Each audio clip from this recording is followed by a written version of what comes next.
sir. Okay, I'm Specialist Steve Squire with the Montgomery County Sheriff's Office. So tonight, on February the 2nd, 2023, at about 12:45 a.m., the Montgomery County Sheriff's Office responded to a call of a disturbance in progress with trespassers in the 31700 block of Oak Crossing in Magnolia. While deputies were responding to the scene, the 911 caller provided a very detailed description of a subject that was outside of his home, indicated that he thought there may have been a second subject outside his home, and did say he saw at least one person armed with a long gun. Deputies arrived shortly, and upon arrival were immediately able to identify an individual with a gun matching the description provided by the 911 caller.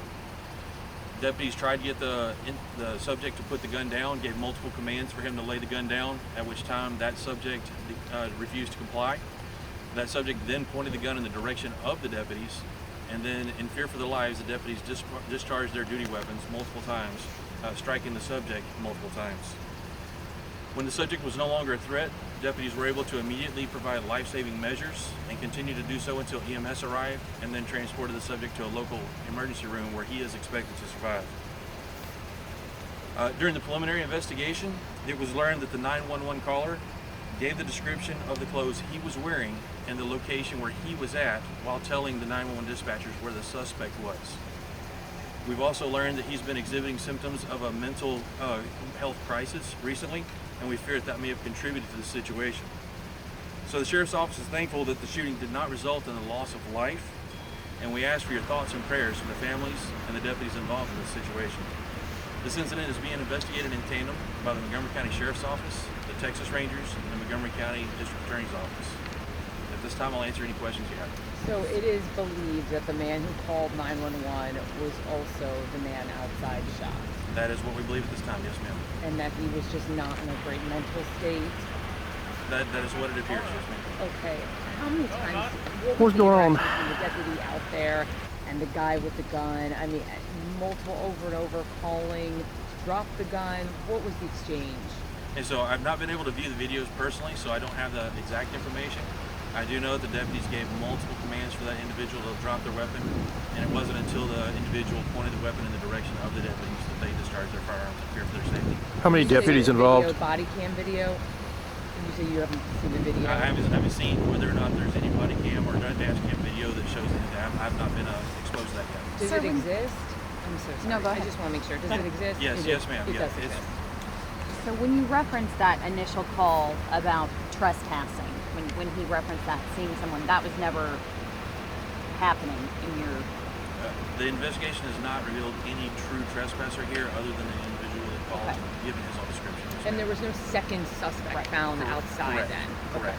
How many deputies involved? 2 deputies were involved.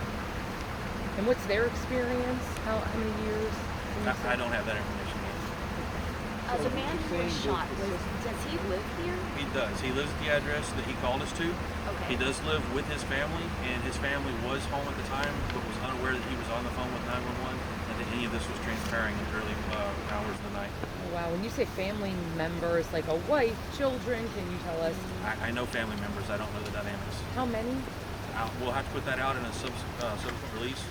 I just don't have that information. You're saying long gun. What was he armed with? And so we think it could be a shotgun. At this time, they're investigating the scene now. We'll put that information out in a subsequent release. Do you have his age? any calls at this location before? Again, I don't have that information. Do we have an age on the man who was shot? We do have an age. So the individual that was shot is a white male who is 68 years of age. Are you releasing his name? We're not releasing his name at this time. There are no pending charges. This will be submitted to the grand jury for their review.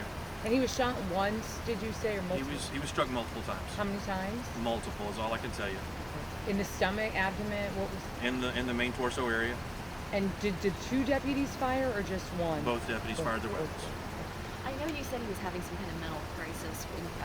At the time that he made this 911 call, did it appear to dispatchers he might have any sort of mental breakdown, or it wasn't apparent until deputies arrived? It was not apparent. All indications was that he was concerned that there was someone outside of his home with a weapon in the night hours.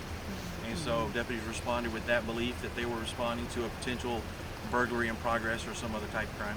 Is there a possibility he might have lured deputies here so that deputies deputies to shoot him? Is it? That will have to be determined when the investigation continues. I would hate to assume that right now. Going out on a limb, sir. Prior military, PTSD possibly. Unknown at this time. How's the family doing? I mean, it's quite traumatic to. I mean, were they inside the home at the time this was going on? I mean, They were inside the home, had no idea that this was transpiring until the shots fired. And this all happened out in front of his house in the yard. Yes, ma'am, in his yard. And how are those family members doing? Oh, they're tragically affected by the situation, as you would expect. And you said this man is expected to survive. He He's is. at the hospital. He has been taken to the hospital. He's out of surgery at this time, and is expected to survive, as far as we are aware. Sir, were there any other witnesses in the area? Any neighbors or anything that you? No, ma'am, not at 12:45 in the morning. And what type of charges does he face? At this time, there are no pending charges. However, like I said, it will be sent over to the grand jury for their review. And I'm sorry, I know you had mentioned this earlier, but just one more time. So you're not sure about the history or any kind of deputies being called to this address before? We're not. Yeah, at this time, I don't have any kind of history at this address.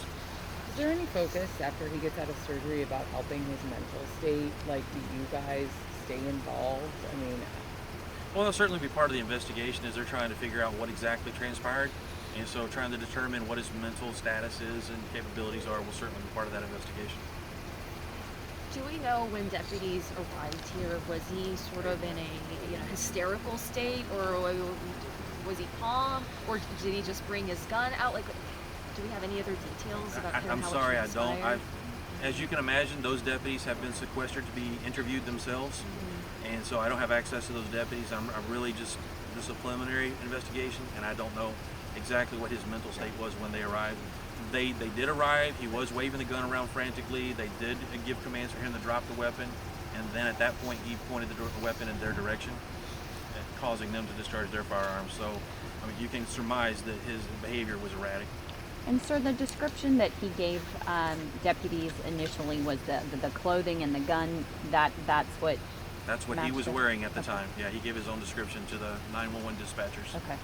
And he said there was possibly a second suspect. He did indicate that he believed there were two people out there, provided the description of his clothing and not the description of the possible second person that he believed was out there. it's pretty sad. He did make multiple pleas Yeah. while deputies were en route to please hurry, I think someone's going to get shot. The deputies were believing they were responding to a very serious burglary in progress or situation of that nature. This is a really strange officer involved shooting. It's just sad all around. I mean, your reaction to hearing the details of this investigation?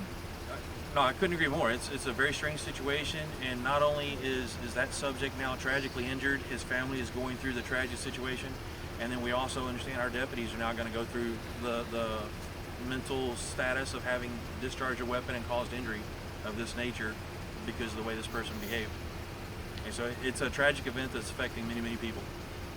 What happens to the two deputies that were involved? Or As with every officer involved shooting, they will be investigated, make sure that they're okay. They'll be tested to make sure that there are no drugs or alcohol. These are standard situations that we go through, and they'll be provided any kind of mental health counseling or anything that's needed for their mental health as well. Thank you so much. Can you just give us your first and last name one more time and spell it? Yes, ma'am. I'm Specialist Steve Squire. That's STEVE SQUIER. Thank you. And your title, sir? I'm Specialist. Oh, specialist.